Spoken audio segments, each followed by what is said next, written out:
Et je vous l'annonçais en titre, la passerelle piétonne de plein ciel enfin posée. Sa mise en service très prochaine va faciliter la traversée de cette partie de la voie express, longtemps le théâtre de nombreux accidents mortels.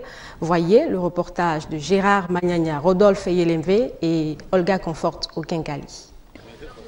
Minute après minute, la passerelle piétonne de plein ciel se dévoile presque à chaque fois. La phase d'assemblage des 3 compartiments bouclés, les près de 300 boulons serrés, celle tant attendue pouvait alors débuter pour un exercice qui aura finalement duré 2 jours francs. Au petit matin du 3e, 5 heures plus précisément ce 15 mai, c'est la levée de l'ouvrage et la manœuvre délicate. Ce soir, on est arrivé à la phase finale de la pose de la structure. Il faudra encore 2 à 3 semaines de travail pour que tous les voies d'accès soient conformes et que tous les tests soient faits avant de mettre les usagers sur la passerelle.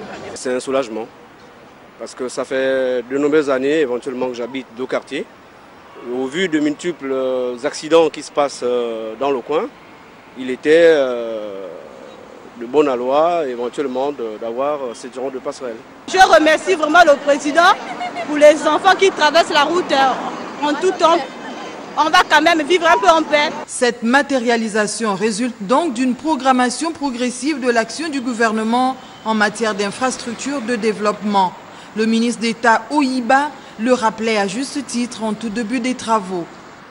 Suivant donc, les très hautes instructions des hautes autorités du pays, la mise en place d'un certain nombre de passerelles, donc 6 passerelles piétonnes, depuis la traversée de passage dit Lac Bleu, ici plein ciel, ensuite Iayi Sogatol et Ovendo. Je vous rappelle aussi que les passerelles vont être aussi installées sur la nationale qui part du PK5 jusqu'au PK13. Longue de 43 mètres environ pour un peu moins de 35 tonnes, la passerelle en acier massif est évaluée à 6 mètres de hauteur de la terre ferme. Plus que quelques semaines, le temps nécessaire pour réaliser les escaliers, les rampes et la barrière métallique pour que le passage à plancher bétonné facilite la traversée des usagers.